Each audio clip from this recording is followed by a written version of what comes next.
Okay, good evening, everyone. You're very welcome to the fourth Ulster GA webinar on the Club Coach Development Programme. This evening's webinar is titled How to Set Up a Nursery Programme and will be presented by myself and Terrence McWilliams. As per usual, the webinar is being recorded and will be made available on Ulster GA YouTube channel. It will be sent out to all attendees within the next coming days.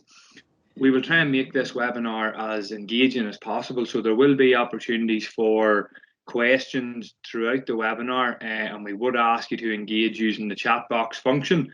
If this is your first webinar, you'll see on your screen, either at the top or the bottom, a show conversation tab. That's where you'll get that's where you'll be able to access the chat box and type in to the chat box. So there will be times throughout that we'll be looking for answers and looking for engagement. And to say, if you have any questions throughout, feel free to put them in the chat box and we'll speak to them at the end. So I just see a message coming in. I'm not getting any sound. If you log in and log back out again, that may help. So firstly, just probably as an introduction to Terrence McWilliams, Terrence probably doesn't need much of an introduction at this stage when it comes to running or working for Ulster GA. Terrence is around 50 years experience in terms of coaching, and would be probably the best in the business when it comes to working with kids, and especially at this age group, the nursery and fundamental stage, and was the man behind developing the Gaelic Start Programme and driving the fundamentals in Ulster and across the country for years. So it's great we have someone like Terrence's expertise on with us this evening. I say this is on setting up a nursery program. This is the fourth part of a 9-part coach development program. Next week we have a workshop on athletic development and fundamental movement skills. That will be facilitated by myself and Owen McNichol, the Ulster GA Sports Science Officer. If you haven't registered already, you can register through the Ulster GA website, and there'll be a link being sent out in the coming days as well. So on to this evening's workshop, the outcomes of this workshop this evening.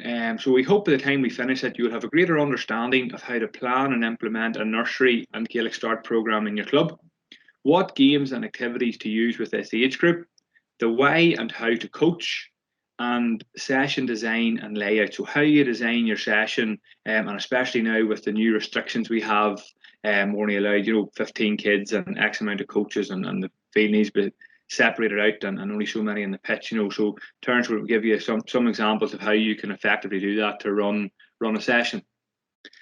So where does it all start? You'll see stage 1 here is our nursery program, which is probably your 3 and 4 year olds and your preschool kids, and it's probably linked in, which is also in the first stage, through our Gaelic Start programme, which is your 4 to 5 year olds, which is your primary 1s and primary 2s. And if you take this in context of the long-term athlete development program, this would be your active start, which is stage 1, where we try and get kids involved as often and as young as we can.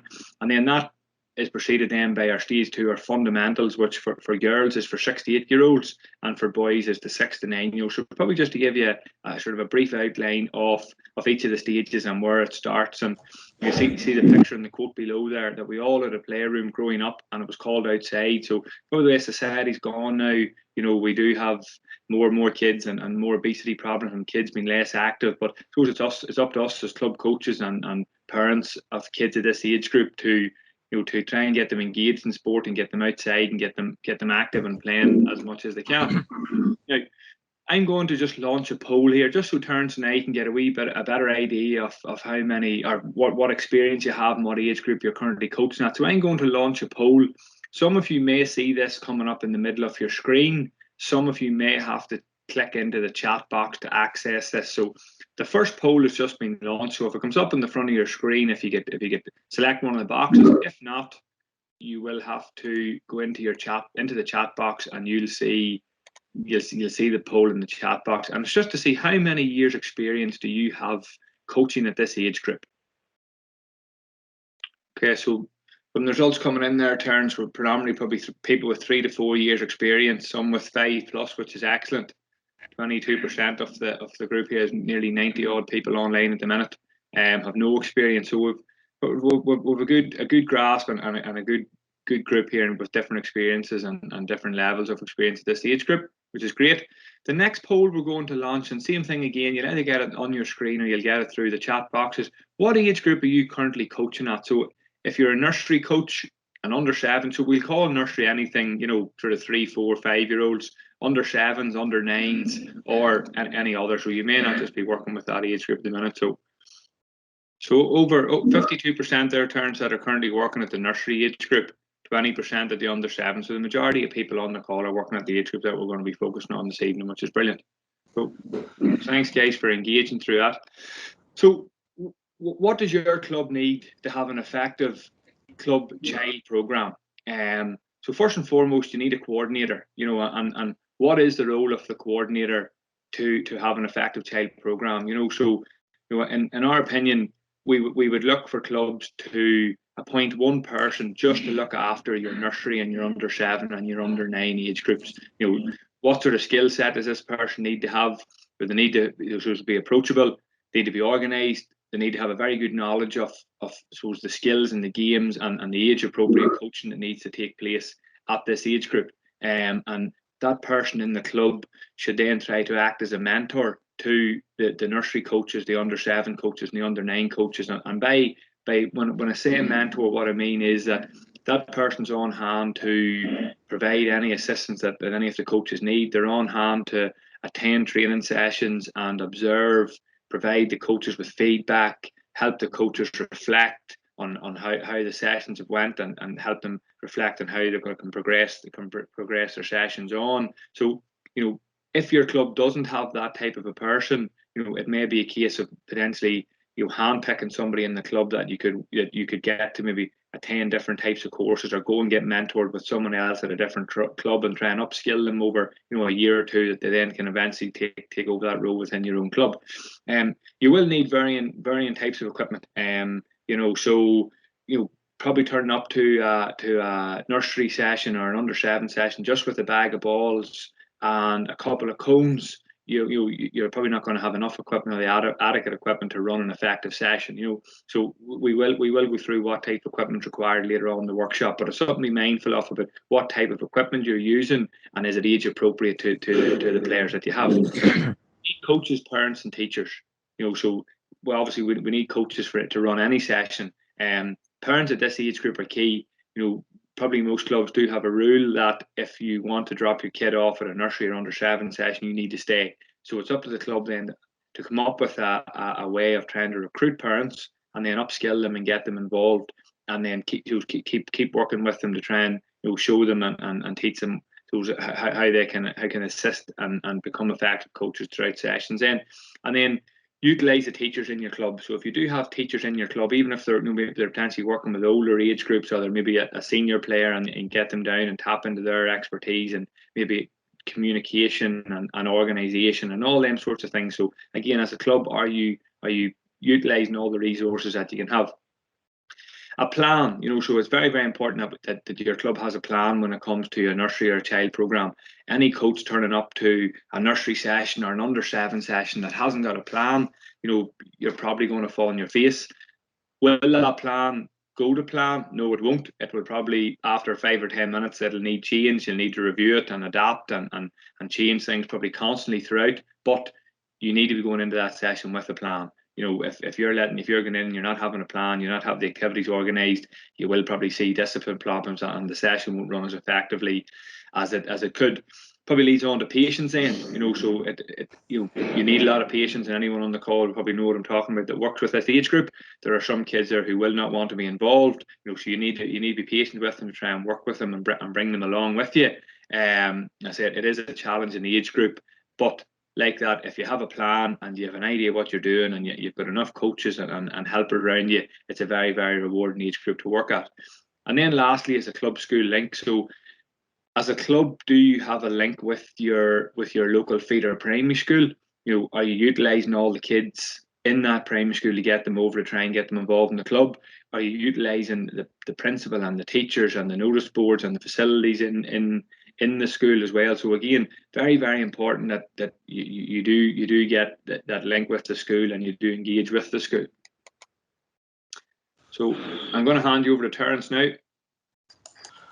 Thanks, Gareth. And evening coaches, it's great to have so many on there. Just a couple of notes there when Garreth was going through that. One of the points I have here about the nursery, to me, you are the most important coaches in the club. Now, the senior coach and the senior manager mightn't think that, but remember, if you get it right there, you have those kids for life. You get it wrong there, then you lose them. So what we have up there is the foundation for the fundamental skills. And if you get that right there, as I say, then you'll produce good players. And how we comment there, that's your job, is to set the roots to grow and then give them the wings to fly. So what you see there is the fundamental skills, and they really are, the foundation, as I said. They're the agility, balance, and coordination, and speed reaction of athleticism. They're the running, jumping, and throwing skills of athletics. And that's where you can link those into your warm-ups. To me, the warm-up is very, very important. It's just not a matter of getting the kids there and just running them for a pulse racing. So I'll be talking about that later on, how you can develop movement skills in that part. And then obviously the next part then is the manipulative skills of handling, kicking, and striking. And you develop the game sense up through that. So you notice it in there too. We have fun. It's got to be fun, but it's got to be purposeful fun. And we've got the coach and the parents in there. This one here I did years ago. I found that different abilities need different games. And the nursery program we're talking about, you'll be starting there with the very easy target games, which are basically rolling a ball at a cone or a target. And then you'll move on to what we call the court games. Those are the games that I would use mostly with 5 and 6 year olds. And I build all my game sense up there, as I'll show you later on. And then we've got our field games, which are our sort of rounders games. And then they lead on up through the non-invasion games. And it's like different entry points there. I mean, it's like trying to do calculus with children without numeracy skills. You have to know which of those, and even within those age groups, you might have 2 or 3 games there, depending on the ability of your children. There's 2 ways, there are 2 basic coaching methods. There's game-based or drill-based. And I'm trying to get coaches away from drills. Sure, there's a place for drills, but if you think back, to your day, most players learn the skills within the game. So you can see there how we've got the game based there, and we've got the drill based. So after I would do the game, I'd maybe put a constraint on the game to check out the skill that I'm doing. So for example, if it was kicking and there was lots of hand pass, I might put a constraint in that I want kicking only. And then I use purposeful practices for that. And notice the word purposeful. Setting up a lot of drills and doing techniques, they're not really contextualized within the game. And you've got to try and link them into the game. Then you play the game again after that with the constraints in, and you do that for checking for learning. And then you can finish with a game, always finish with a game. So that sends the children away on a high. And then a bit of feedback from the other coaches, get other coaches to feedback at that. And even the children to give you feedback too, just with a thumbs up or a thumbs down. They'll let you know whether your session was good or not. These are the coaching styles that we use for the different abilities. You'll see free play there. So that's a style that I would always encourage coaches to use with 3 and 4 years, no matter what age they are. And that's simply, giving them a ball and, challenging them. For example, can you show me many ways you can use it? Then the next 2 are a collaborative style between the coach and you. And I've got discovery learning there. Children learn through discovery. I mean, if I asked you who taught you to ride a bike, was it your parents or siblings or somebody else? The only person that learned you to ride a bike was yourself by falling off and making mistakes. And notice the word making mistakes. Coaches, please let them make mistakes. That's how children learn. Then you might use a guidance style there. That's where you do a little bit of guidance. So if they're using feet and hands and all, and you wanted to concentrate on the hands, then you can sort of guide them towards the hands. The instructional coaching then is purposeful instructional. Yes, there's a time then when to go and maybe just keep the head down, use simple cues without long quotes or long sentences, because that switches children off. And then there'll be questioning right through that. And that's the key there, to know the question, because the questioning really engages the children as you go through the lesson. So this one here is Rockland GA Club in America, and Owen Mooney did a little bit of work here. Now this is children from 3 to about 5. I want you to look at that and tell me what's happening there. I'm going to ask you some questions on that. So have we look at that. You'll see parents involved there. You'll see some with balloons, some with balls. What type of coaching, what style there do you think did Owen use there initially? So you want to put that in the chat box there. From those styles I used there, was that an instructional style, guidance, free play, or discovery? So Terrence, just plenty of answers coming in here through the chat box, and all coming in saying free play. Okay, the next somebody question. Somebody coming in. There's a couple in with discovery learning there too, Terrence. So free play and discovery are the two that are coming in. Yeah. Okay, so you've seen that. Now, what might your next question there be? What's the main fundamental skill that's involved there? So how might you guide them, maybe instead of using their feet there? Do you want to put in there then how you put a constraint on that, so that they're going to use a particular part of the body that you have set, and what particular fundamental skill would you want to develop there now? So you want to put that in the chat box there, folks.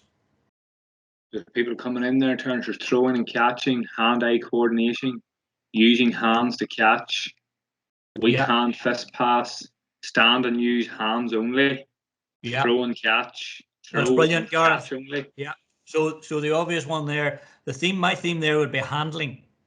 And notice the balloons there. Balloons are fantastic because of the eye tracking. Children are able to, they've time to watch the ball, so that'll improve their hand-eye coordination and their feet coordination. I would use those for feet too, for kicking, keeping the ball up, and so on. So your next problem, coaches, in the pictures there's lots of different pictures of receiving. What I would like you to do is to put those skills in order that you would coach them. So we have different ways of sending there, from fist pass to a shoulder throw there at A to an overhead throw. So if you were coaching very young children for the first time, which one would you go for there? So if it was B, put down B, and then the next one was G. So how we go at that? See how you get on with that. Right, Terrence. So we have ones coming through. We've got G, C, D, a D and an F, C, D, G, C, F. Okay, that's fine, because what we have there, coaches, and this is why it's so important that you know the entry point for each kid. Because within my group there, I might have the kid doing the very easiest there, which is simply the scoop roll. That's the way, if you roll a ball to a kid, you'll put the hands down, and we call that the scoop pickup. And that's the way he'll roll up the hands between the feet. The next one, if you go up to C there, that's the bowling roll. Now you see the hand behind the ball. That's an important one there, because later on that'll lead to the shoulder pass there in A. And then later on that'll go into the hand pass. The little boy there using the overhead throw. That's, if you put a hook between two, that's the throw they'll use there. And then you can argue which is, is the hand pass easier than the fist pass. I've got in that, if you look closely at that shoulder pass there, you'll almost see like the hand behind it's like the hand pass. And I would have already these children hitting the ball on the ground with the hand. So that's why it's so important for you to know these entry points, because if you use the wrong entry point there, children will perceive that they're no good and they'll walk away from your session. So that's why it's vital that you know all these entry points. The next one then shows catching. So which of those do you think is the easiest catch there? And I've already taken that. We've taken the roll pickup and the bowling roll. Those are two on the ground. But which one of those would you coach then? I mean, would you coach that low ball? Would you coach that reach catch on the bottom right? Would you coach a one-handed pass? How we go at that, coaches, and see what you come up with, please. Quite a few coming through there, Terrence. All saying B and C. Yeah. Somebody coming through with an A, an F, one F there, but generally B and C coming through, Terrence, as the first one where people would coach. Yeah, and there's actually an order there. To me, that the tummy throw and the tummy catch or a bucket catch, that's an easy one. But if the ball's coming harder, that chest catch, that's the way, you would give it the chest there and take it like C there. Probably then the ball coming at different positions depends on your fingers. So the reach catch there, the fingers are pointing forward. Whereas if it's down in the ground there, you can see the little boy on the top F, the fingers are pointing towards the ground. And probably a low catch is a very, very difficult catch to take in Gaelic football. And then if you remember the great James McCartan, McCartan was the best player ever I saw taking a low ball, coming in there and not lying down with it, but to be able to take it on the roll, get up and bang it over the bar. And then, of course, you've got the overhead catch there. Now, the interesting one with the second one there, you'll notice the wee boy in the stripes there, one hand behind and one in front. And I says, what are you doing that for? He says, Daddy told me the hand behind, he says, it's harder to knock the ball out of your hands. And then you see the E there, that W catch with fingers spread out and big hands round the ball. Okay, let's go on to kicking skills. Put those in order there, coaches. So which one would you start off with? Would you start with a ground kick? The drop, bounce and kick, that's where you drop the ball, it bounces, and then they try and punt it on the way up. Or off the dome there. So let's see what you come up with there, coaches. Which do you think, if you were starting off their kicking skills, what do you think those are is the easiest? In terms, we've got ground kick, off a dome, ground, punt, ground. Yeah. Ground. Yeah. So it's funny. I had the wee grandson out there. He's just over a year. I rolled the ball to him, and he kicked it back to me. And it was unbelievable because then he was able to step it and kick it. And then I asked him, could he dribble the ball? He didn't want to dribble it. He wanted to kick it. So you could maybe argue there that the dribbling is a kick because you're using it. So look, if I was inside, I just use, rolled up bibs and that there. They're not what we call them non-rollable. And I can teach a lot of the skills with the inside of the feet and outside of the feet. And then the ground kick, and this is where you need to know the coaching cues. And that's where we step and kick. That's all you say to the child, step and kick. And you can do a wee bit of discovery learning there. You can get the child to stand on 2 feet and try and kick it. And what he does is sort of a toe poke at it. Whereas if he steps and then kicks, he's in a better balanced position to kick it. The drop, bounce and kick, I got that from Garreth himself there. It was Dermot Mars didn't give it to him. And Dermot found the children were difficult punting the ball. So what he got them to close their eyes and imagine the ball rolling off their shelf with the hands, the ball dropping on the ground. And then when it dropped, they brought their back foot forward and they kicked it. And that's where we used imagery there, which can be very powerful, or even pictures. There's a guy, when I went out to see him one day, it was Gavin McGilly, these pictures. And I says, what are those for? He says, the children look at these turns and then they try and copy. I thought it was brilliant because children are great copiers. So there's an idea there. Now, if you see the wee boy on the top left, he's stepping and kicking. The wee boy on the top right, he's sort of dropped the ball, and you see where the foot's coming through to kick it. Now, the ones in the middle there, you see the wee boy on the far left, that's on what we call on the shelf. So that's how I teach them, on the shelf, and he's rolling the ball off rather than throwing it way up in the air. And there's what we call the hard foot, the two down at the bottom.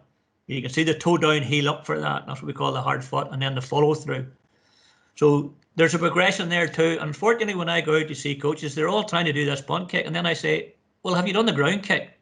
And I say, no, I haven't done the ground kick, Terrence. They don't need to do the ground kick. Well, they do need to do the ground kick. Again, back like the maths, it's like trying to do calculus without doing your numeracy skills. So again, you need to know, and again, they're all a bit different levels there. have we look at that, coaches? There's two different warm-ups there. In the top, the children are going round a circle with different coloured domes, which I call a sort of circle time one. And the bottom one, they're in the inside and they're using cones and things to navigate in there. So which one would you use first there? If you had,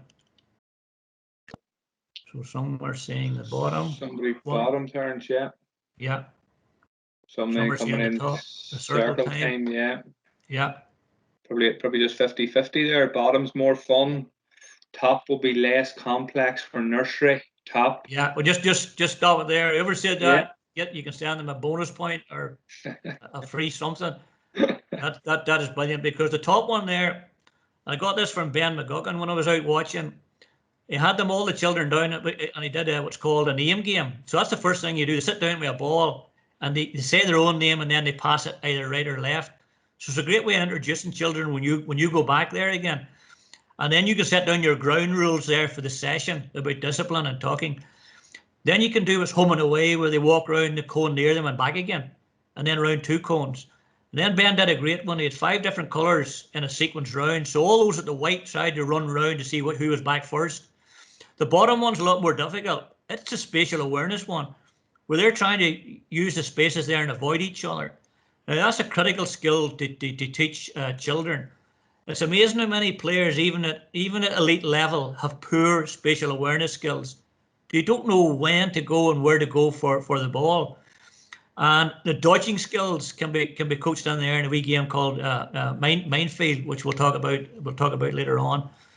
But I say that's where I do all my dodging skills, attack and defense. I use those cones there for jumping skills. I use body strength for press ups and that, for strength, for balancing. Can you balance out over a cone? So that's where I do all my skills, if you like, without the ball. So moving on, there's an example there now of using a questioning thing. So I've still got the same equipment down, and I've asked the children there, right, can you show me many ways you can use those hoops? And what you might get there, they'll go up to it and they'll stop and they'll bounce the ball in it with 2 hands and catch it. Then you might see wee Johnny running up with one hand, bouncing with one hand and then heading off a different way.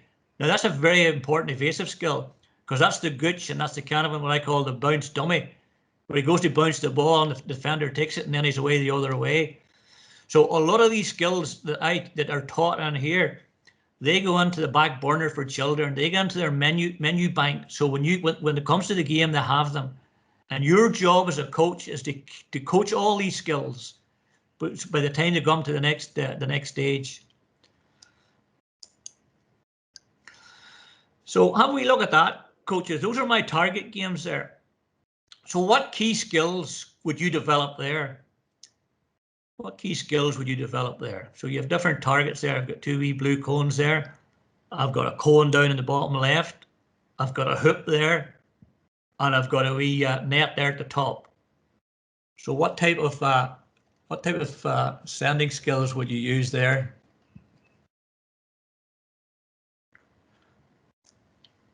And then coming in there, Gareth?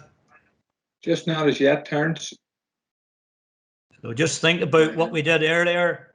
So here they're coming now. Sometimes just a bit of a delay. So I've heard throwing, striking, kicking, accuracy and spatial awareness. Throwing, kicking, coordination, spatial awareness, ground kick.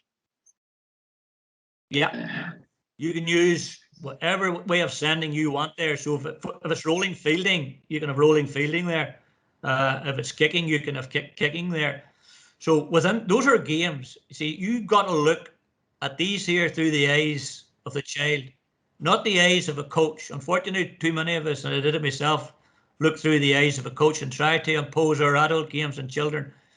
Folks, that simply doesn't work. And again, you'll put children off. If you try and do something that they're not comfortable with, then they'll walk. Simple as. So and again there, the bouncing one there's, you can be throwing the ball into that. So you can use an overhead bounce there, or you can use the shoulder bounce. And that's where you can say, right, if they're doing the overhead, you can say, right, try and bring the ball to the side of the head where you can see the ball running above your head. So you can do lots of discovery learning in that one. So those are the first games you would do with very young children. Now it can be one with one. You might get wee kids there that they're cooperative.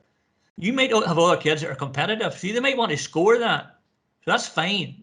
Every child you have, they're either cooperative or competitive. The competitive ones want to know the score. So put the score on. Who can bounce the ball 5 times in that?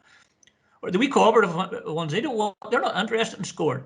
They're just there for the fun. And be aware of that. You try and force cooperative children to do something, you'll turn them off.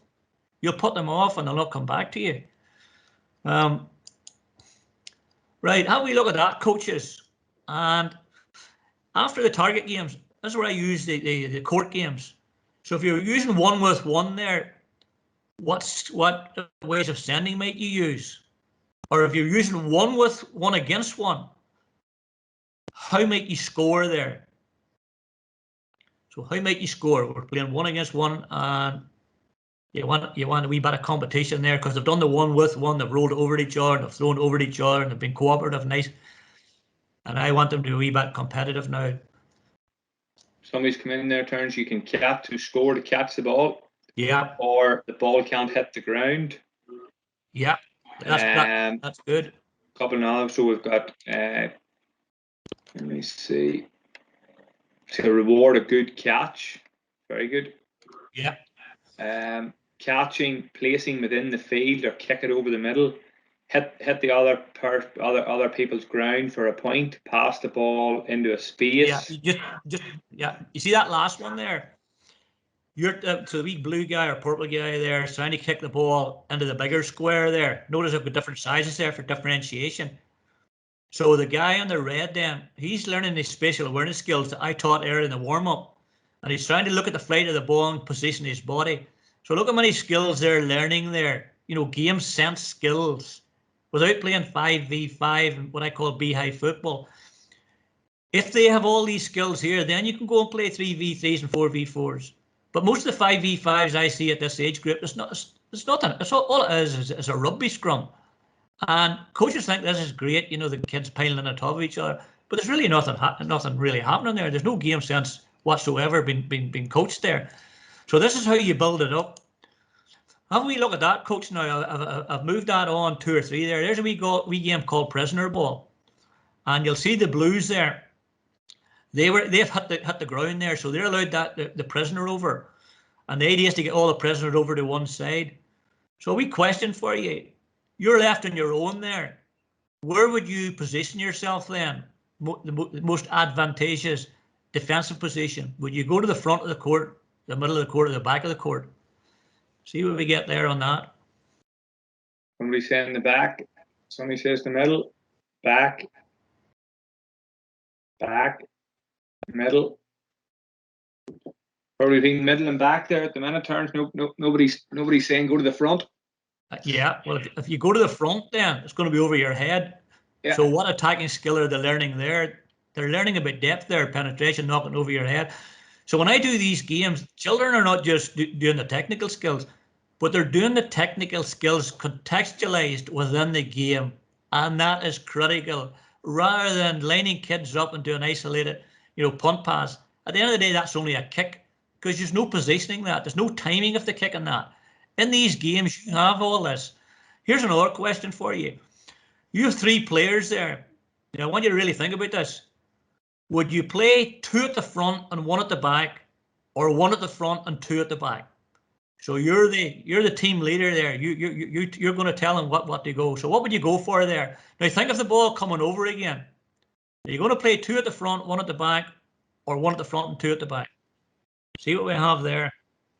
Yeah, so somebody in 2 front, 1 back, 2 at the back, 1 front, 2 back, 1 front, 2 back, 1 front, 2 back, 2 at the back. Yeah, so no, those guys who put down 1 at the front, think about the ball coming over. It's coming over faster over that barrier. So that's why you need 2 players there to cover that. Remember, if it's coming over you, the guy at the back then has time to get the ball. Don't worry, coaches. I asked PE teachers that at a course one day, and very few of them got it right. So don't be too worried if you got it wrong there. Now, this is one of the first games I do for Invasion, and it's a tag rugby type of game with the wee guy in the red there. He's trying to run by it, and again he's using his dodging skills that we taught him earlier in the warm up. So he's going to try and go by that blue and touch the ball down the zone. That's a score for him.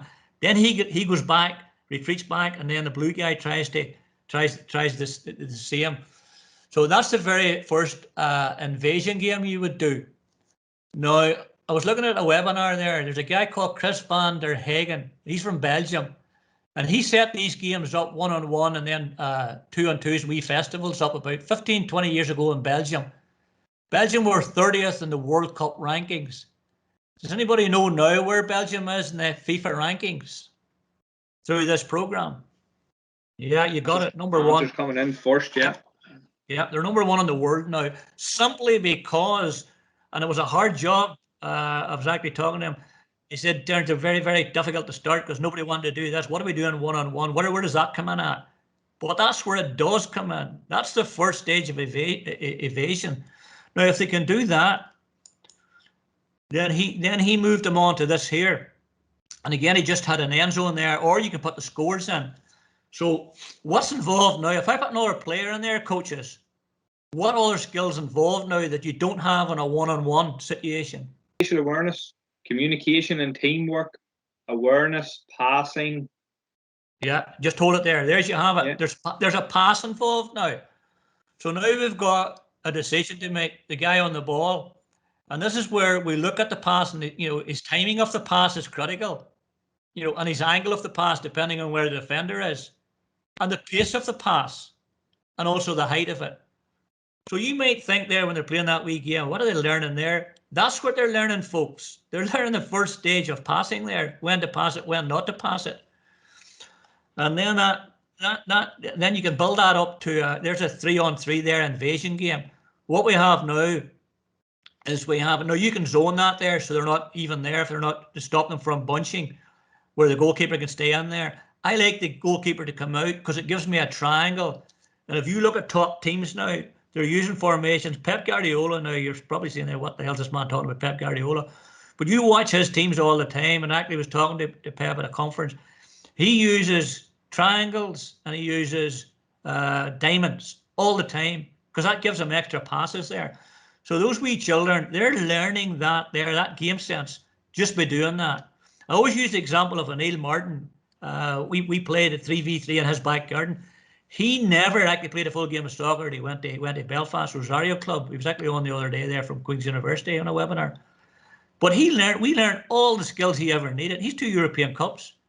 And he wasn't, we never went to any soccer all the time that we were in Kilrea. But I always use him as an example of small-sided games early enough. Now there's another one there. Then that's anti-group games now. And on the top left there, you have one. I just put the wee cones up, and the kids there are kicking at that. Now, have we look at the piggy in the middle? Because that's a fantastic game for what? What skills do you think you could coach in piggy in the middle? And by the way, the piggy in there, he must keep the foot in the cone there, so he has to stay there. The other 2 guys on the outside, they can move anywhere. So what skills do you think, tactical skills, is being coached there, either on the ball or off the ball? Movement, sidestep, movement and awareness, defensive skills, accuracy, both defensive and offensive, communication, interception, evasion. Yeah, well, there's not so much evasion because they stay on the outside there to start with. But the key there is the angle of the pass. The wee boy receiving the ball, if he sees your man's back there, he knows he's in a bad position. Now that's all I say simply to children. If you want a ball, there's no point standing. If you see somebody's back, move laterally to the sides, or in front or behind. There's no other positions you can go to. So when I stop the game anywhere, and this is what you should learn to do, stop, freeze the play, and this is where the questioning comes in. John, where do you think you could move there to better? And if he says, right, it should be over there, get him to move over there and say, now look, what are you now? And get him to answer, yeah, I have a better space now. Why?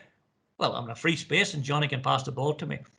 The 2 down below there are great for kicking games where you're trying to knock the cone down. And Garreth came up with a point there. A lot of children use the side of the foot, but if you want them to use a hard foot, put a wee cone down there, and then they try and kick the ball off the cone to knock the cone down.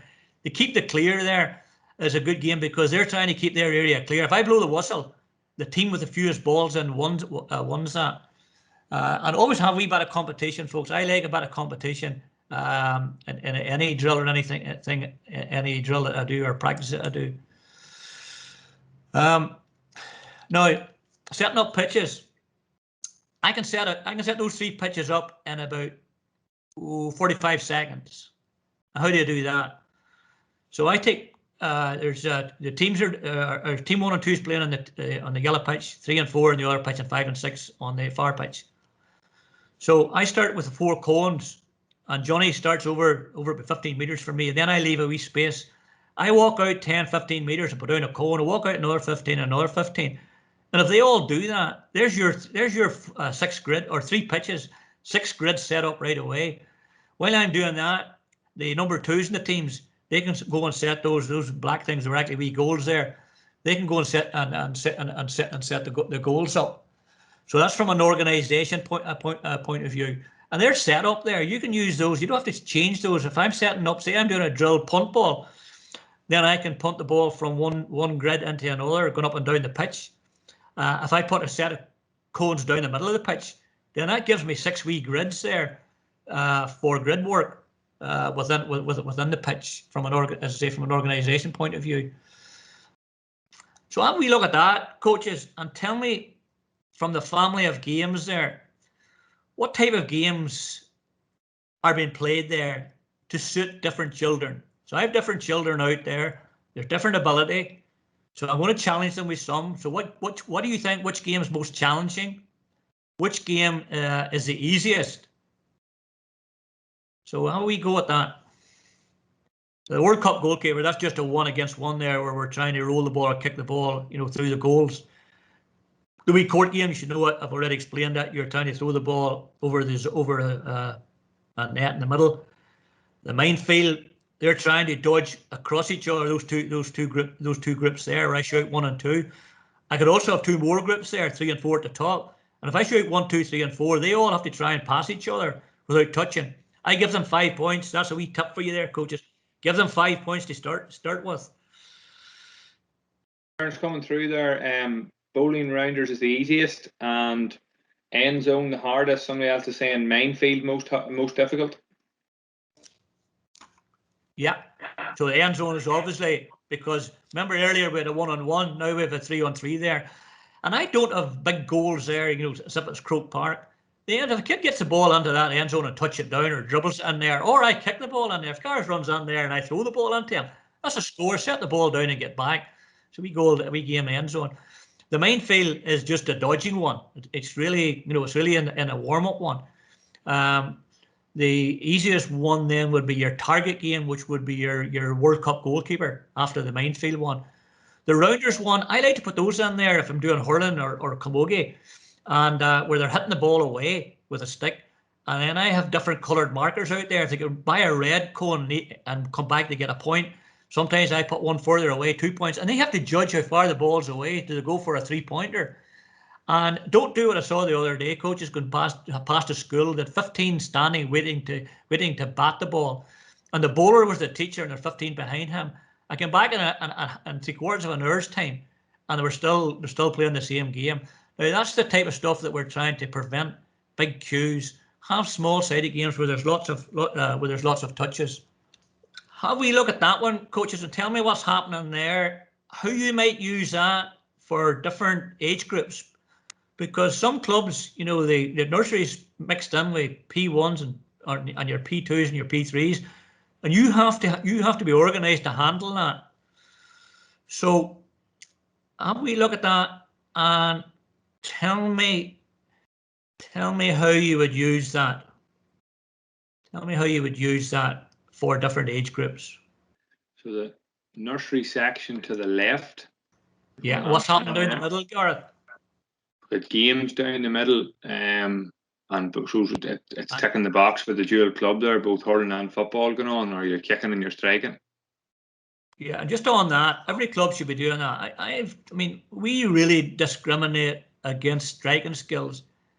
You know, why do we not introduce striking there, you know, early enough, and we have camogues, and it should be mixed in there too. Some clubs, you know, there's no girls allowed. I mean, boys and girls up to about 12. In fact, girls are stronger and it's bigger at 11 and 12. So your teams should be mixed there. And then a wee circle score. That's a great wee game there I got from Marsden again. You have two teams on either side, and they're trying to kick the ball over for a score, so you can have a 4-on-2 on one side or a 3-on-3. Then down the sides, you can have wee stations there for your younger children, where they can learn techniques. There's a running technique, the ladder. They can learn to jump, the hurdles. There's a wee game, pick up and set down. Now, what Care has peer groups there, so he might take two children out there. So I might be on there with a kicking group, and I might send Johnny and we turns out because their kicking's poor, and they go over to the coach there, and he maybe does a wee bit of work on kicking technique there, and then sends them back in again.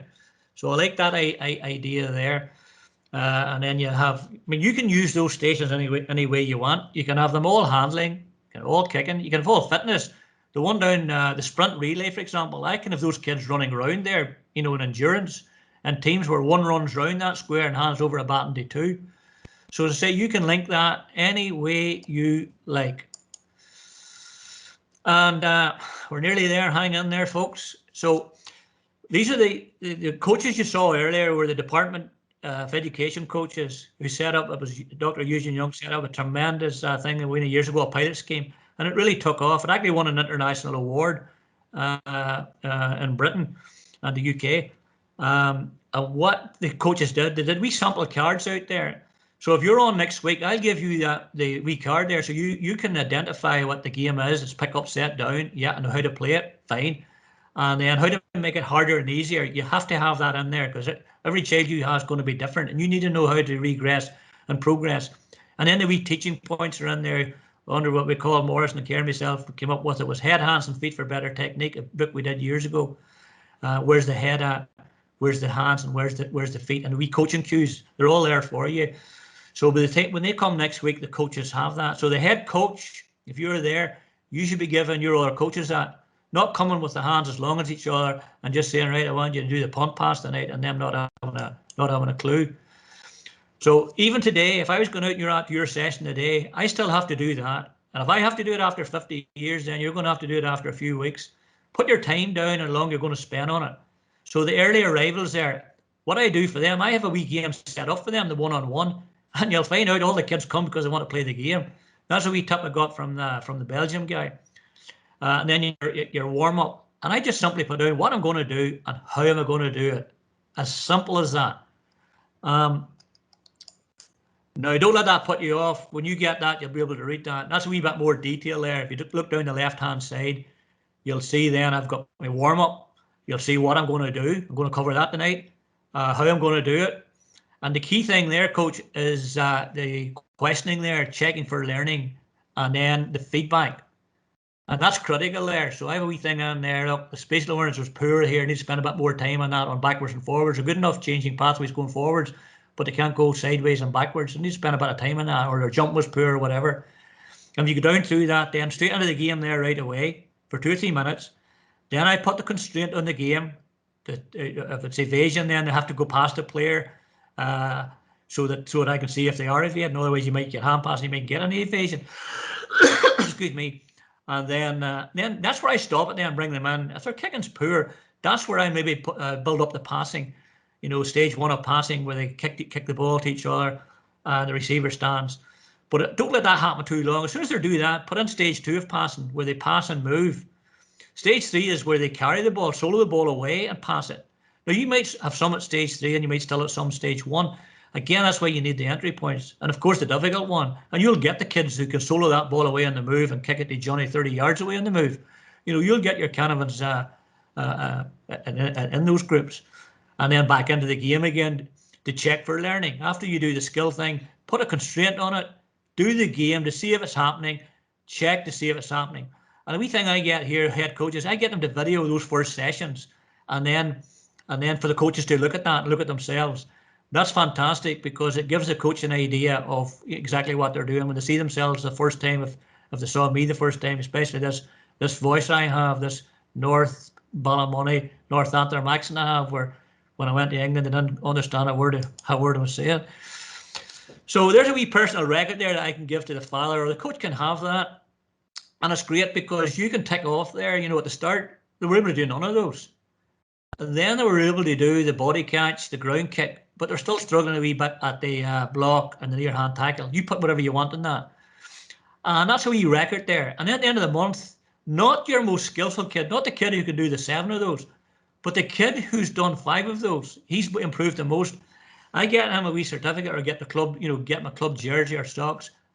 Award them. You need awards. Kids love awards. You love awards. We all love awards. So that's why I put that one on. And then sometimes coaches say to me, Terry, what have you for learning? And these are all the wee tests the coaches did. The top left one there, just a wee bowling one, 5 with the right, 5 with the left, just a meter thing there. Yes, they did 5 with the left hand, they were good, but the right hand, they only got 1. So they need to work on that at home, and that's where the parent comes in, the first coach.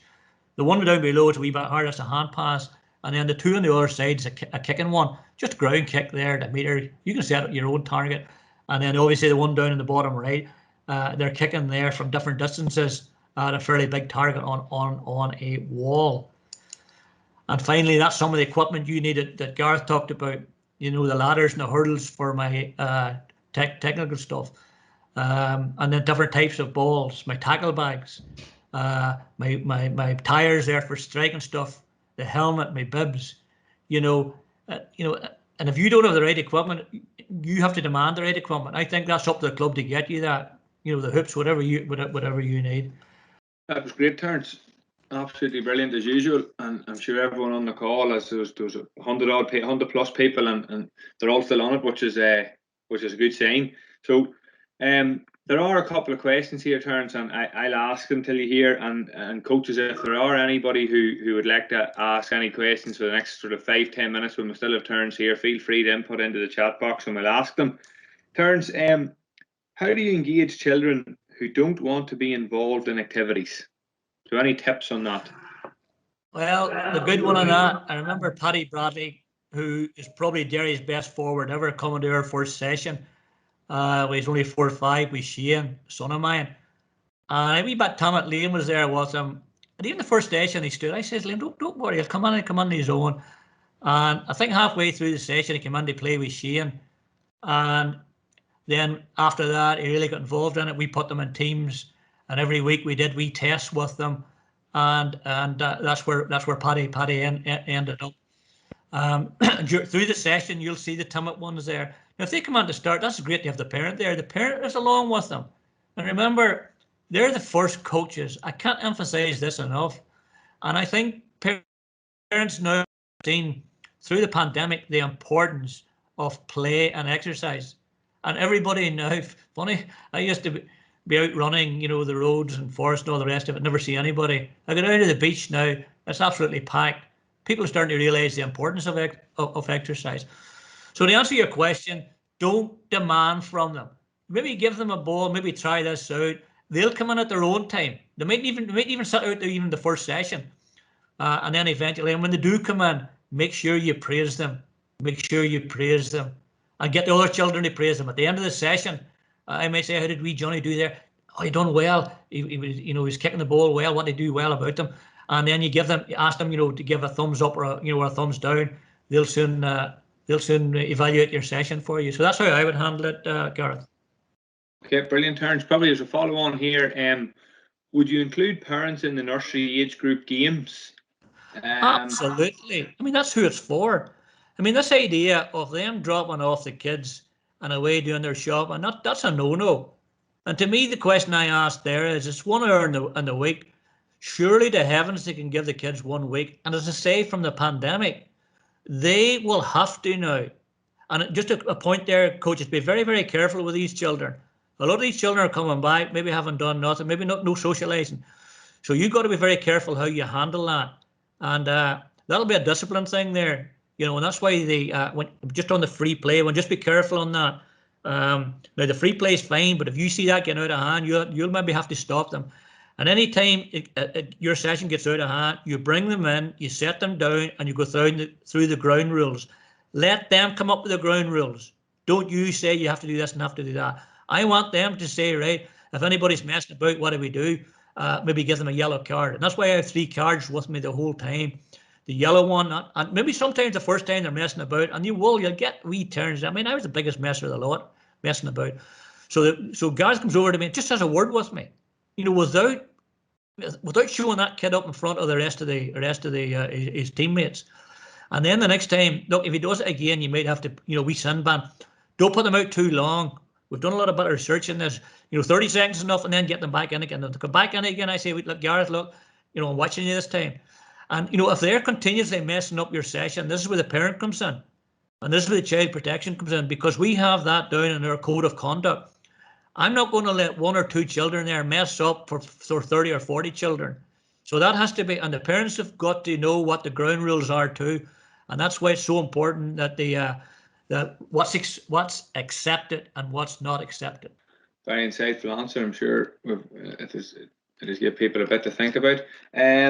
Another one, Terrence, here. With all your years' experience in coaching in primary schools and clubs and at this age group, what would the one key message you would give to a coach?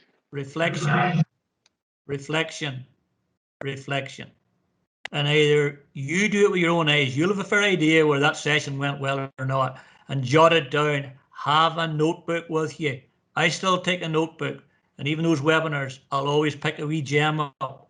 I'll always pick a gem up from some coach. All those people ask me, Terry, where do you get all your ideas? I got my ideas from Garreth Thornton's and Stephen Beattie's and Nuala McNee's and Joe McMahon's. That's where I got all my ideas, because every one of those coaches was totally different. Totally different. They're not 2 coaches the same. They're not 2 players. Not 2 players the same. I've forgotten now the blinking question there you've asked me, Garreth. What would the one key message you would give? Yeah, reflection, and then get other coaches too. We've got this thing. We don't want anybody watching us. That's a load of nonsense. Get people watching you and ask them, how did that go? What went well? What went well? Always what went well, first of all, because Irish people, we always look at the negatives. You look at an American, it's always the best. And I always tell our coaches this year, when I ask them for assessment, they always say, well, look, I don't want to know what went bad, what went well. And then you've got cares, 2 wishes and a star, 2 things you'd want to do, in the short run, and then something you would hope to do in a month's time. And set wee goal targets for yourself. And the key there again is video, Garreth. Video the session. Video the session, and get somebody to video the session, and then get your coaches in. The head coach then should be the mentor. And this way it's critical for the governing bodies now that we develop tutor educators. And back to Dublin here, I hate harping on about Dublin, but we were down there for about 15, 20 years. Every one of those coaches was coached by Morrison and Kerr and myself over a period of 20 years. They've got a full-time coach. Yes, they've got the money, and yes, but you can have all the money in the world and you can have all the facilities in the world. But if you don't have the right coaches, you've got nothing. And I'm saying it again, coaches, your nursery coaches are the most important. Yes, they're all important, but your nursery coaches are the most important people you have in the club. And any club chairman, listen to this. Please listen to that, what I've said there. Yeah, brilliant, Terrence. Last question, then we can sign off. The best way to communicate to younger children is through copying. I mean, I've seen coaches going out and giving big long speeches about the hands and the feet and all the rest of it. Well, just copy me. Just copy me or show them a picture. Or you'll nearly always, Garreth, get a wee canavan in there or a kid that's good. Use them. They'll demonstrate for you. They'll demonstrate. There's always somebody in there. If you can't do it, you can't do it yourself. And I argue that you should be able to take it from a wheelchair only if you know the key points. And that's why I'm saying, coaches, those coaching cues that you use are vital. Off the shelf, that's a critical one. A hard foot, toe down, heel up. Watch the ball, all big hands round the ball. Just simple as that. Watch the ball all the way into hands. It doesn't have to be, and it's that simple. And this is why sometimes we look at coaching as it's very complicated. It's not if you know the right coaching cues and know how to move it on. So when you're saying copy there, Terrence, if you see wee Johnny doing a punt pass really well, you'll stop it. You'll tell the rest of the group look at wee Johnny, and then will you then throw your wee coaching point in, look at his foot? Is that when you'll do your questioning? Yeah, be specific. Just don't look at Johnny. Look at his head. And then I question, anybody notice his head? Yeah, it was down. I got this from Care. What he does, he puts a gold coin down the ground. So when the kid kicks it, he must keep his eye on that gold coin. There's a beautiful picture of Peter Canavan, and it was a vital one against Armagh. And I think he scored the winning point. Remember the one Muggsy came over for? And that's an iconic picture because the crowd, the Tyrone crowd behind, have their hands in the air. Where was Canavan's head, Gareth, at that stage? Still? I was still down. Still down over the ball. So if you get pictures, and there's great pictures there, you know, in the Irish news, cut them out and take them in and show the kid. I mean, there's a tackling one there last week. It was a terrible tackle. It was the wrong hand across the body, you know, the right hand when they were tackling instead of from the left hand. And that's a great picture to show because you can show that that's, you know, a bad position to be in. We'll call a halt there if there's no more questions. So Terrence, probably on behalf of Ulster, thank you very much for coming on tonight and agreeing to do this webinar. So I've, like you said earlier on, you'll pick up a wee gem at every webinar. Myself, I've picked up stuff that'll help me get into the under 7 session on Sunday, and hopefully all the coaches on here have done the same. So thank you very much, Terrence. Can I just say one final thing there to the coaches? Look, you're not going to be suddenly out in this one session. So look, and this is why I think the blended learning is a great thing. This idea of a wee bit every month, and coaching the coaches, that's critical. You know, your head coach then should be putting on coaching the coaches every month. And this is where if you have issues there, then you bring them to coach. Don't leave yourself isolated, for heaven's sake. So ask for help. If the help's there, you've got Garreth there, you've got myself there. You stick up my email there. And just a wee plug here, I've actually got a coaching manual coming out, how to coach children, with everything that you will need in it, from all the tasks from under 5s, all the exercises and everything in it. So that should be coming out in a couple of months' time. That's my plug, Gareth, for the night. No problem, Terrence. You're well worthy of it. So listen, thanks very much, coaches. This recording will be made available now in the next couple of days on the Ulster GA YouTube channel, and it'll be emailed out to any of the attendees, along with the registration link for next week's webinar, which is a follow-on from this one tonight on athletic development and fundamental movement skills. So again, Terrence, thank you very much, and coaches, thank you.